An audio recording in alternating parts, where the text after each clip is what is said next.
وتعالى على خير خلقه محمد وعلى آله وأصحابه أجمعين. أما بعد فأعوذ بالله من الشيطان الرجيم. بسم الله الرحمن الرحيم. وأقم الصلاة لذكري.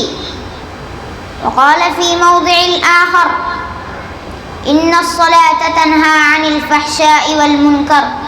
صدق الله مولانا العلي العظيم. وقال النبي صلى الله عليه وسلم: بين العبد وبين الكفر ترك الصلاة، أو كما قال عليه الصلاة والسلام. وہ سجدہ روح زمین جس سے کانپ جاتی تھی، وہ سجدہ روح زمین جس سے کانپ جاتی تھی، اسی کو آج ترستے ہیں منبر و محراب. عزیزان گرامی قدر اور حاضرین مجلس، اللہ تبارک و تعالی کا ہم سب پر یہ بہت بڑا احسان ہے کہ اس نے ہم سب کو اشرف المخلوقات بنایا، اور اسی پر بس نہیں بلکہ ہم سب کو محسن کائنات، ہادی انسانیت حضرت محمد صلی اللہ علیہ وسلم کی امت میں پیدا فرمایا. اللہ تعالیٰ اپنے محبوب صلی اللہ علیہ وسلم کو انعامات و اکرامات سے نوازتے رہے اور تحفوں سے ہمیشہ جھولی بھرتے رہے. انہی تحفوں میں سے ایک تحفہ نماز بھی ہے. آج میں آپ حضرات کے سامنے نماز کے مفہوم کو سامنے رکھ کر نماز کی فضیلت و اہمیت پر روشنی ڈالنا چاہوں گا. حاضرین بزم، انسانی فطرت میں جذبہ کوٹ کوٹ کر بھر دیا گیا ہے کہ وہ کسی بالا تر ہستی کے سامنے اپنی عاجزی و بے بسی، پسماندگی و درماندگی، بیچارگی و لاچاری کا اظہار کرے، اور اس طور سے انسان کو ذہنی اور قلبی تسکین حاصل ہوتی ہے. چنانچہ نماز اس جذبے کی تسکین کا سب سے مؤثر ذریعہ ہے. اس کے مفہوم دعائے صبر کے ہیں. چنانچہ قرآن پاک میں نبی کائنات صلی اللہ علیہ وسلم کو یہ حکم دیا گیا کہ وصلی علیہم، اور آپ ان کے لیے دعائے خیر کیجیے. یاد رکھیے، جب بندہ رب کائنات کے دربار میں اپنے سر کو خم کرتا ہے، اپنے سر کو جھکاتا ہے، تو محسن کائنات صلی اللہ علیہ وسلم کی آنکھوں کو ٹھنڈک محسوس ہوتی ہے، کیونکہ نماز دین کا بنیادی ستون ہے. نماز خدا کی عبادت و بندگی کا سب سے مؤثر ذریعہ ہے. نماز سے عقائد کو قوت ملتی ہے. نماز سے زندگی آفتاب سے زیادہ روشن ہو جاتی ہے. نماز سے عقائد مضبوط ہو جاتے ہیں. ہاں کیوں نہیں؟ اسی لیے تو نبی پاک صلی اللہ علیہ وسلم نے ارشاد فرمایا کہ نماز 2 رکعت ہے، اور ہر 2 رکعت میں تشہد ہے، خشوع و خضوع ہے، تضرع و زاری ہے، بیچارگی و لاچاری ہے، اور ہاتھ اٹھا کر یا رب کہنا ہے. موضوع کی مناسبت سے میں ایک واقعہ بتاتا چلوں.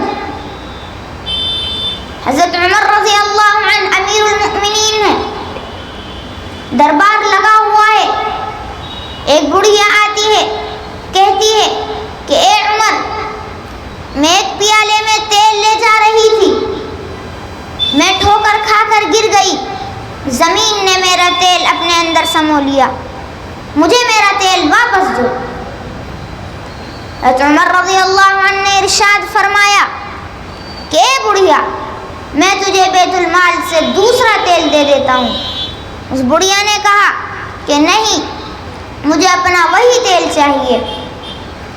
حضرت عمر رضی اللہ عنہ نے ایک کاغذ پر کچھ لکھا اور اس سے کہا کہ جاؤ، جہاں تمہارا تیل گرا تھا وہاں پر یہ پرچہ رکھ دو، زمین تمہارا تیل واپس کر دے گی۔ جب وہ پرچہ رکھا گیا تو زمین نے اس کا تیل واپس کر دیا۔ لوگ سخت تعجب میں پڑ گئے۔ جب اس پرچے کو کھول کر دیکھا گیا تو اس میں لکھا تھا کہ اے زمین، تو اس بڑھیا کا تیل اس بڑھیا کو واپس کر دے، ورنہ میں تجھ میں کسی بے نمازی کو دفنا لوں گا۔ حضرات، جہاں نماز کے پڑھنے پر فضیلتیں آئی ہیں تو وہیں اس کے چھوڑنے پر سخت ترین وعیدیں بھی آئی ہیں۔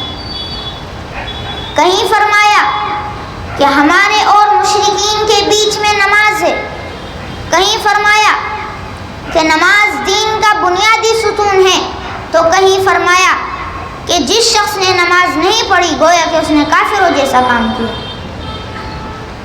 مجھے بتائیے، کوئی نبی نماز کے بغیر نبی بنا؟ کوئی رسول نماز کے بغیر رسول بنا؟ کوئی دین نماز کے بغیر دین بنا؟ کوئی قطب نماز کے بغیر قطب بنا؟ کوئی ابدال نماز کے بغیر ابدال بنا؟ کوئی ولی اللہ نماز کے بغیر ابدال بنا؟ نہیں، کیونکہ نماز انسان کو یاد دلاتی ہے کہ وہ صرف اور صرف اللہ کا بندہ ہے، اور اس کو اس فانی دنیا میں صرف اور صرف اللہ تعالیٰ کی عبادت و بندگی کے لیے پیدا کیا گیا ہے، تاکہ وہ پوری دنیا میں پھیلے ہوئے شیطانی اور طاغوتی لشکروں کے حملوں سے محفوظ رہ سکے۔ تنگی وقت دامن گیر ہے۔ ہمارے مہمان نائب امیر الہند حضرت مفتی محمد سلمان صاحب منصور پوری کو بھی خطاب کرنا ہے، اس لیے میں ایک شعر پر اپنی بات کو ختم کرتا ہوں کہ پڑھ نماز پنجگانہ نہ کر کوئی بہانہ، پڑھ نماز پنجگانہ نہ کر کوئی بہانہ، اسی میں ہے تیری جنت ورنہ دوزخ تیرا ٹھکانہ۔ وآخر دعوانا الحمدللہ رب العالمین۔